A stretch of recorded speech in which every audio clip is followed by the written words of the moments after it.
Hi, this is Scott Garibay, and this is commentary on the story that I just gave, which was the story of when Rakan, Blindburn, and Shard Galeraven killed the Oathbreaker, Ray Quarst. And so I just wanted to kind of give a little bit of story commentary on this, because this was pretty amazing. So I'm really blessed to be in a fantastic D&D game campaign right now. We have a brand new Dungeon Master who's going to be Dungeon Mastering. And one of the things that Dungeon Master is allowing is us to tell, us to really kind of bind our story, our background stories together, which is really wonderful, because it's really exciting, because not only are you getting a really fleshed out background with your character, but it also allows actually mechanical aspects to be added to your character and another character. So my character, my Tiefling Paladin, and Michael Ravinsky's Dragonborn Paladin are now being kind of linked mechanically, right? So one of the things is they cut down Ray Quarst together, and that was the first time that they fought together, and the two of them, something happened at that moment, right? So now, when they fight together, they actually strike simultaneously. So when they're in battles together, they strike simultaneously. And what this looks like mechanically, and this was Michael Ravinsky's idea. Now, Michael Ravinsky is going into his second Dungeons & Dragons campaign. And I think that's one of the only reasons he said that he wanted to do this, right? Because it was shocking to me when I heard it, right? So he said, listen, so we have this story. It's a great story. We've built it together. Right? So what I want to do is, from now on, when our characters are fighting together, they strike simultaneously. So what we'll do is we'll both roll our initiatives. Whichever one of us has the higher initiative, he holds his action, and then and then when the other person's lower initiative comes up, he strikes on the same initiative, right? So we can strike the same character simultaneously, or we're on the battle, and like my guy will be 50 feet away, his guy's here.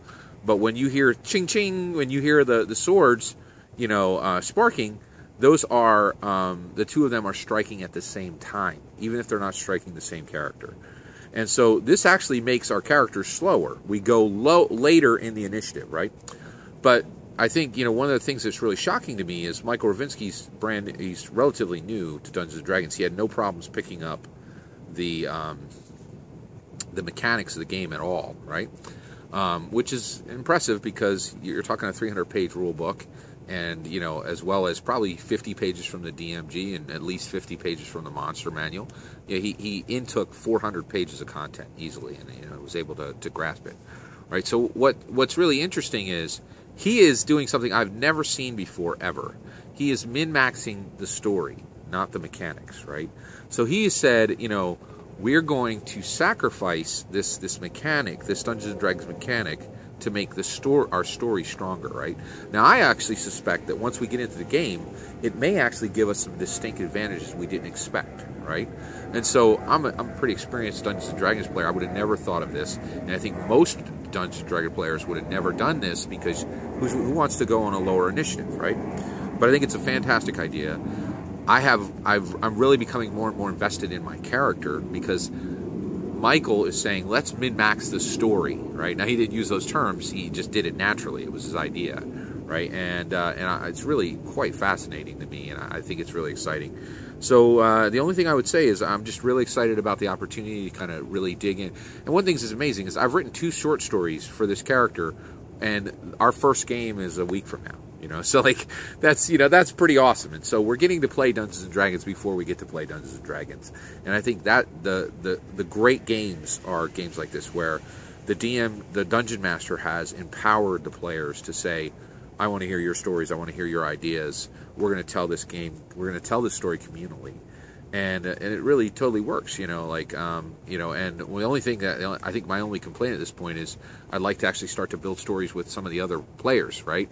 And so that it does take some time, and so that's my next. I actually have some stories written for some of the other characters as well, and so that's the next step, is kind of build those out. But thank you very much for listening. I just wanted to share that commentary. It's pretty exciting, and take care.